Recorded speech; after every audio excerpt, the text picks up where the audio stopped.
तो साथियों, इससे पहले जो हम लोग पढ़े थे मैक्स प्लांक का क्वांटम थ्योरी। मैक्स प्लांक का क्वांटम थ्योरी में हम आपको बताए थे जो भी सन है, सन से निकलने वाली रेडिएशन वो फोटोन का बना होता है। फोटोन का आवृत्ति देखे, ऊर्जा देखे, सब कुछ देखे, तो उसमें वेवलेंथ, तरंग दैर्ध्य होता, आवृत्ति होता, तो उन सब के बारे में थोड़ा सा आज के लेक्चर में हम लोग आपको डिफाइन करवा देते हैं।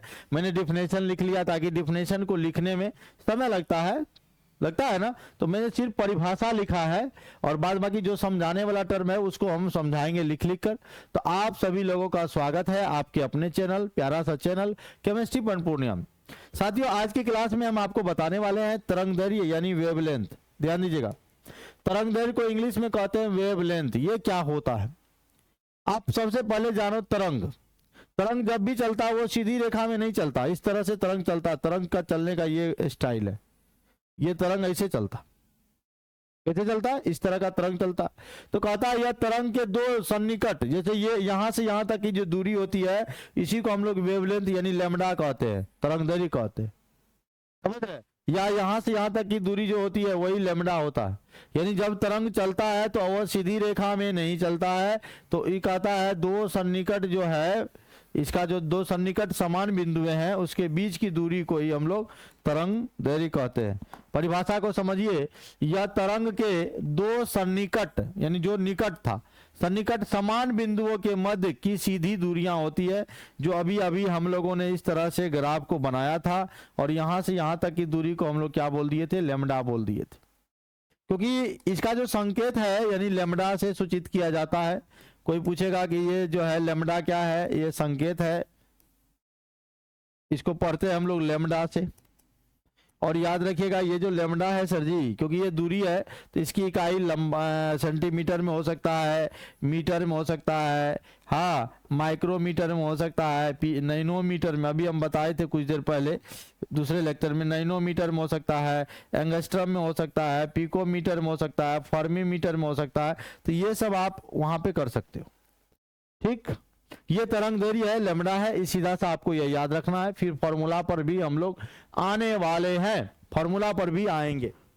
उसके बाद अगर आपसे कोई पूछेगा कि भाई साहब आवृत्ति क्या होता है यानी फ्रीक्वेंसी क्या होता है, तो एक सेकेंड में दिए गए बिंदुओं से तरंग जितनी बार गुजरती है उसे आवृत्ति कहते हैं। उसे क्या कहते हैं, आवृत्ति कहते हैं।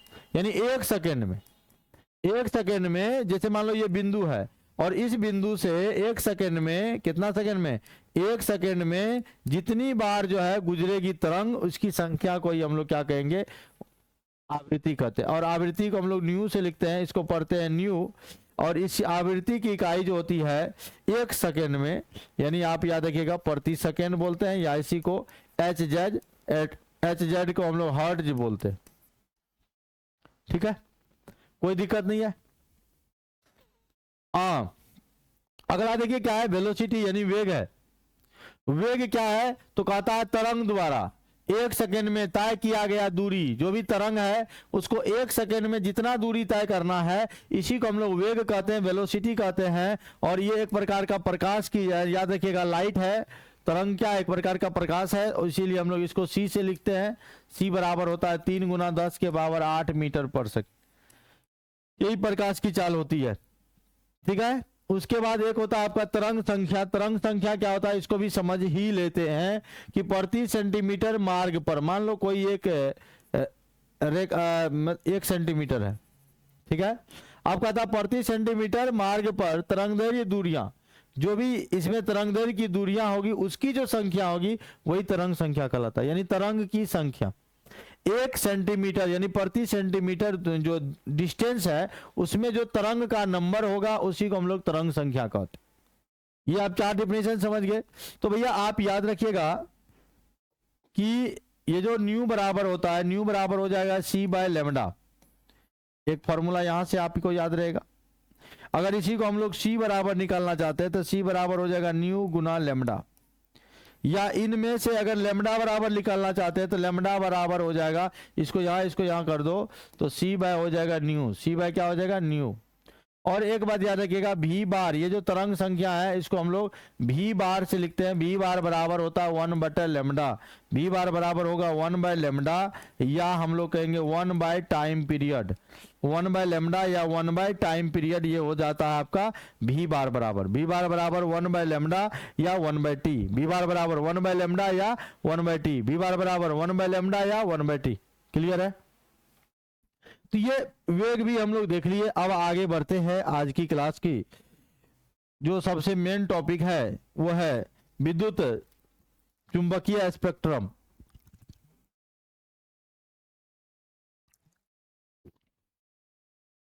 क्या है?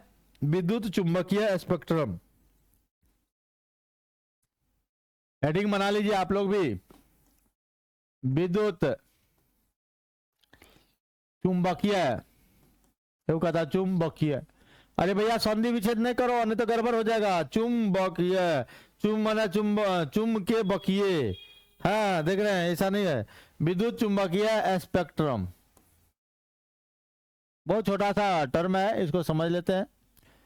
इंग्लिश में कहते हैं electromagnetic spectrum. Electromagnetic spectrum, electromagnetic spectrum. इस बातों को आप बड़ा ध्यान से समझिएगा। एकदम हम छोटा छोटा वीडियो बनाते हैं ताकि आपको ज्यादा कम समय में ज्यादा आपको पढ़ाई हो सके। कि हम एक प्रिज्म लेते हैं, ये हमारा प्रिज्म है, मान लो ये हमारा प्रिज्म है।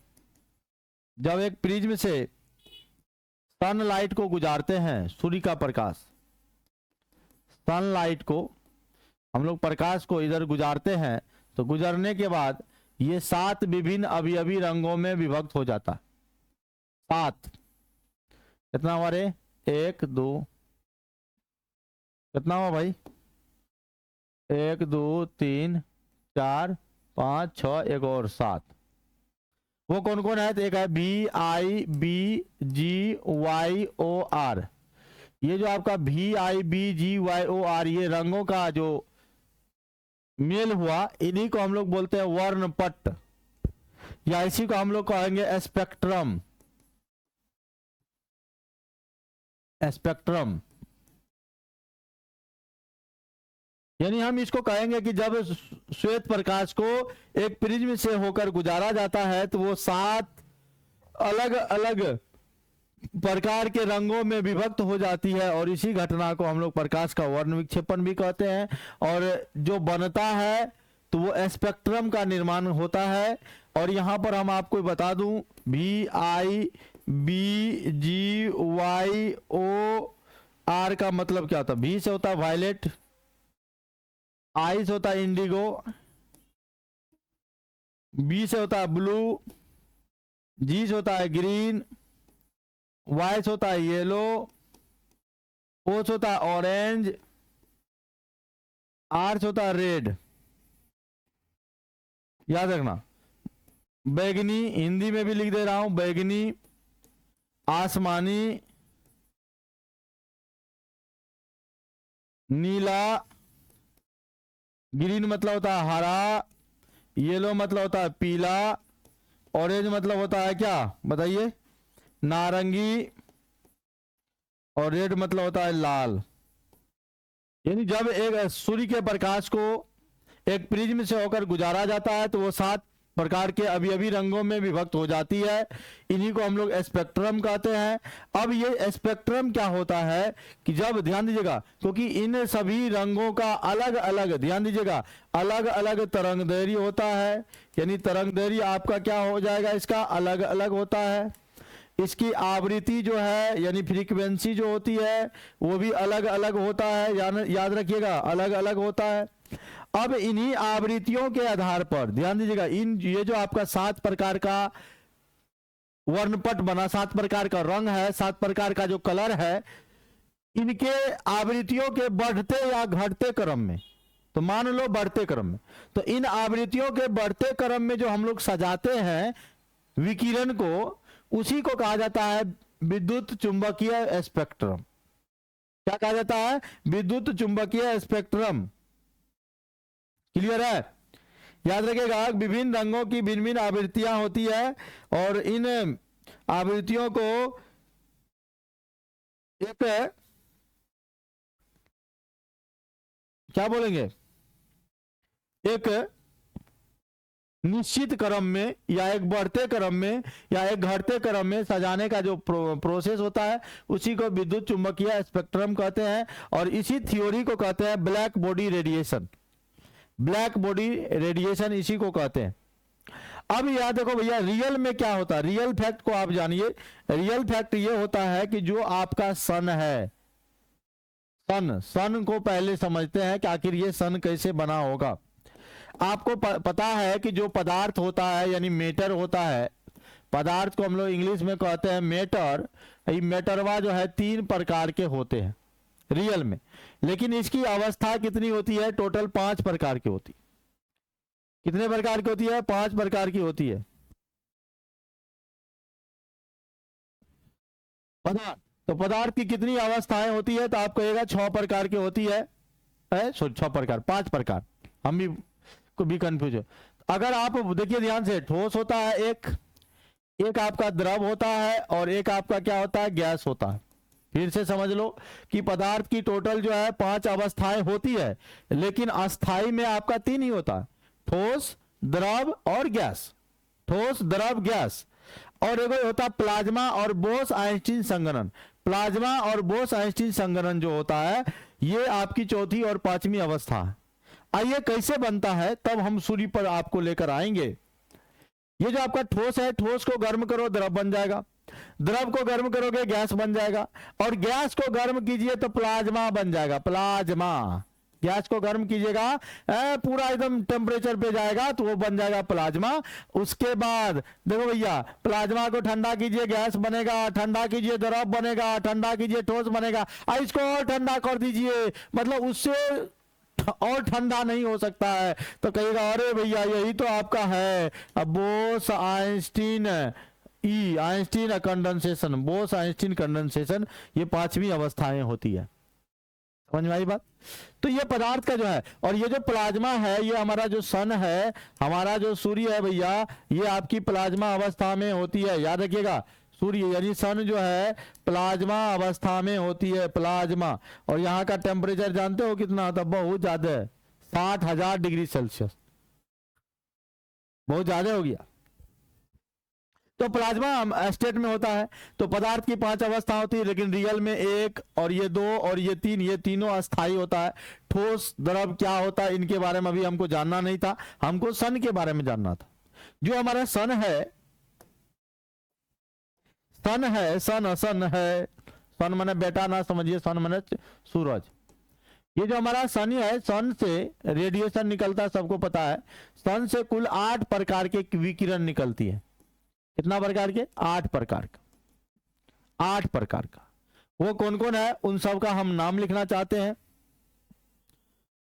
एक आपका होता है कॉस्मिक, हिंदी में लिख देते हैं, इंग्लिश लिखते हैं, अच्छा नहीं लगा, नाम हिंदी इंग्लिश सेम है। Cosmic rays, gamma rays, X rays, UV rays, UV rays बाद में हम लोग यहां लिखेंगे visible, visible rays, UV rays, IR rays, micro और रेडियो। कितना प्रकार हुआ, देखो 8 प्रकार का हुआ।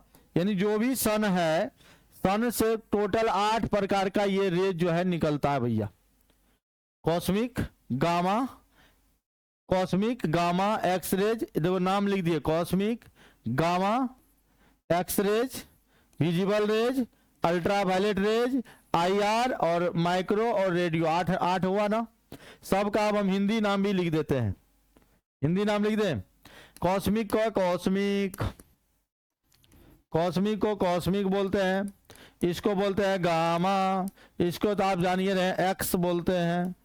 वो एक्स वाली नहीं समझ लेना, विजिबल मतलब होता है दृश्य, यूवी अल्ट्रा वायलेट यानी पराबैंगनी, पराबैंगनी, और इसको बोलते हैं अवरक्त, इंफ्रारेड, IR मतलब इंफ्रा रेड, यूवी मतलब अल्ट्रा, ULTRA अल्ट्रा वायलेट,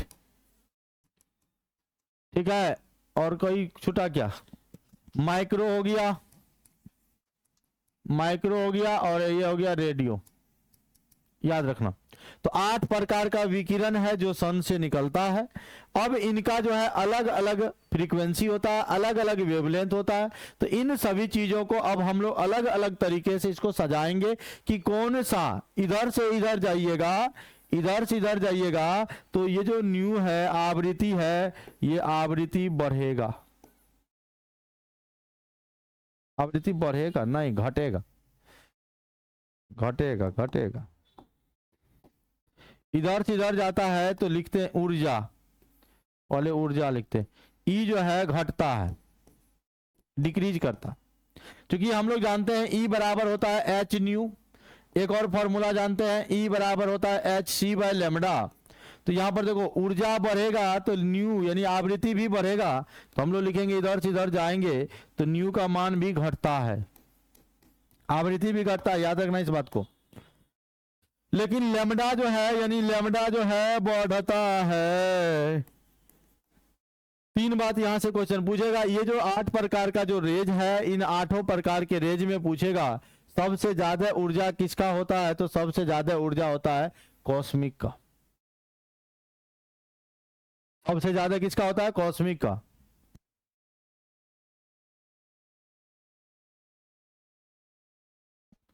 तो कॉस्मिक का समझ गए। और सबसे कम ऊर्जा किसका होता है? रेडियो का। लेकिन हाँ लैम्डा बढ़ता है, यानी तरंग दैर्घ्य की जब बात करेंगे, तरंग दैर्घ्य की बात करेंगे तो इधर से इधर बढ़ेगा। इसको एकदम सीरियली बाय में सीरियली वाइज याद रखिएगा, सबका अलग अलग।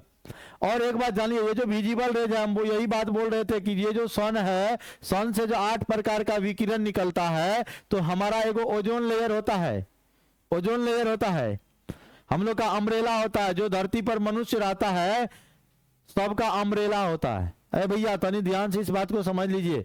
तो हम लोग का अम्ब्रेला यानी छाता, छाता क्यों लगाते भैया? हम लोग जो है छाता क्यों करते हैं? छाता है मेरे पास एगो, हम आपको दिखाते हैं छाता। देखिए देखो, ये छाता जो है हम लोग किस लिए प्रयोग इसका करते हैं? अरे भाई खुलो ना। हाँ देखो, छाता क्यों लिए? ऐसे हम लोग छाता लेते हैं, क्यों लेते जानते हैं? छाता लेते ताकि हम लोग का जो टेम्परेचर है, टेम्परेचर ना लगे, यानी हम लोग धूप से बच सके, छाता इसलिए ना लेते हैं। अच्छा डिजाइन का छाता है नहीं है? तो हम लोग ऐसे छाता लेके धूप में निकलते हैं ना, या बारिश में, तो वो कहता है सर जी पानी नहीं पड़े, बारिश से बच जाए, इसलिए हम लोग छाता लेते हैं। सही बात है। तो हम लोग का अम्ब्रेला ये जो है हम लोग को धूप से बचाता है, पानी से बचाता है। तो अर्थ का भी एक अम्ब्रेला है जिसको ओजोन परत कहते हैं। और हम लोग का अम्ब्रेला समझ रहे हो, ये जो हम लोग का छाता है किस लिए है? समझ गया कि हम लोग को धूप से बचाएगा, पानी से बचाएगा। उसी तरह सर जी हम लोग का जो अम्ब्रेला है उसको ओजोन लेयर कहते हैं। उससे जो भी 8 प्रकार का ये जो रेज देख रहे हो, कैसे बंद होगा, हाँ ये जो 8 प्रकार का रेज देख रहे हो, इन सभी से बचाता है। और सीधा एगो को कहता है कि ठीक है भाई एक आगे जाओ। इसको खोल देते, थोड़ा सा भींगा हुआ दिख रहा था। यहाँ ये 8 प्रकार का रेडिएशन निकलता है, ये हमारा अर्थ है, ध्यान दीजिएगा। ये यहाँ पर मेरा अर्थ है यानी पृथ्वी है, इस तरह का अम्ब्रेला है, छाता है इसका, और यहाँ से हमारा सन है। ठीक है, ये हमारा क्या है? सन है। सन 8 प्रकार का रेडिएशन निकाला, और ये O3 लेयर है यानी ओजोन लेयर है, ओजोन लेयर है। और जानते हैं क्या कहता है? क्या कहता है? कहता है हम 8 प्रकार का रेडिएशन निकालो, कितनों प्रकार का निकालो, सबको हम अवशोषण करेंगे, और सिर्फ एक को कहेंगे जाओ। किसको? विजिबल को, यानी विजिबल रेज को ये जाने देता है, यानी दृश्य किरण को ये, भैया याद करो, दृश्य किरण को ये जाने देता है। किसको? विजिबल रेज को, दृश्य किरण को ये क्या करता है? जाने देता है। तो आप कहिएगा अगला लेथी में, ये जो हमारा विजिबल रेज है, विजिबल रेज है, ये टोटल 7 कलर का होता है। कौन कौन? वही BIBGYOR,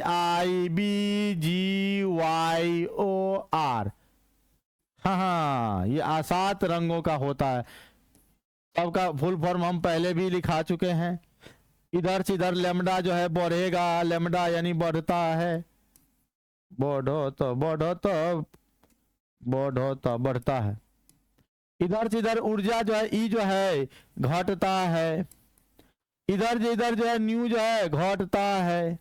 समझ में आ रही बात? तो याद रखिएगा सबसे अधिक तरंगदैर्घ्य रेड कलर का होता है, लाल कलर का होता है। इसीलिए ये लाल कलर का जो है, ये जो लाल साइन का हम लोग जो है लाल रंग का उपयोग करते हैं खतरा में, खतरा के निशान में, डेंजर के साइन में। क्यों जानते हो? क्योंकि दूर से ही लाल कलर हमको दिख जाता है, इसलिए लाल कलर का प्रभाव जो है वेवलेंथ यानी तरंगदैर्घ्य ज्यादा होता है। ज्यादा होने के कारण इसका रंग का जो है उपयोग हम लोग डेंजर साइन में करते हैं, खतरनाक में करते हैं।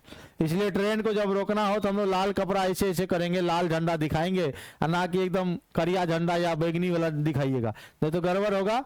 ट्रेन समय ब्रेक ही नहीं, साइकिल नहीं है कि ब्रेक वाला लिए तुरंत रुक गया। ट्रेन सब थोड़ा दूर से ही उसको ब्रेक लगाया जाता है। तो हम लोग क्या करते जानते हैं सर जी? हम लोग अगर मान लो बैगनी कलर का अगर हम लोग झंडा लेके खड़ा रहेंगे तो पता चलेगा जब बहुत नजदीक आएगा तो ट्रेन दिखेगा, अरे भैया यहाँ तो कोई लोग है। जब जब ब्रेक लेगा तब तक वो एक्सीडेंट हो जाएगा।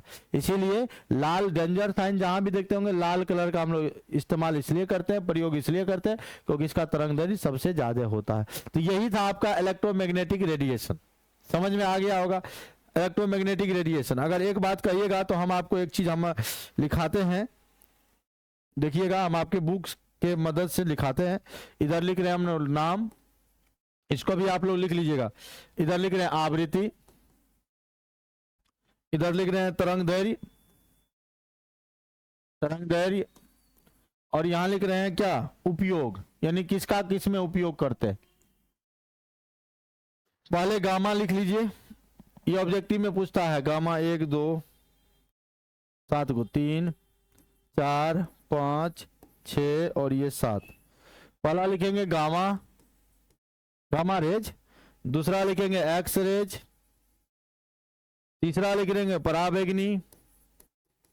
पराबैंगनी, चौथा लिखेंगे दृश्य, पांचवा लिखेंगे अवरक्त, छठा लिखेंगे माइक्रो तरंग, उसके बाद रेडियो तरंग।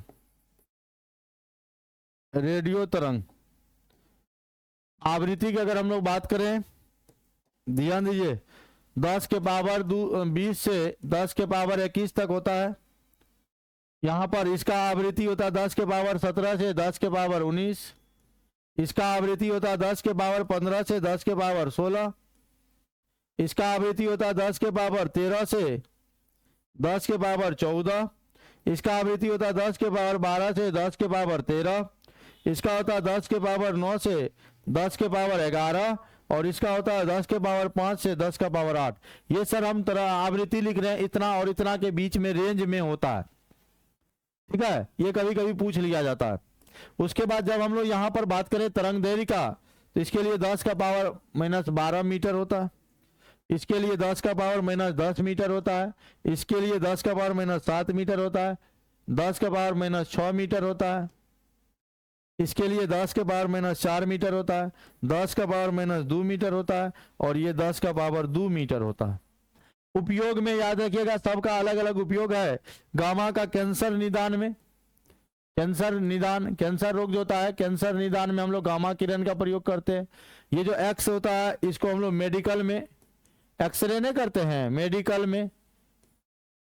मेडिकल चित्र में, ऐसे समझो चित्र बनाने में।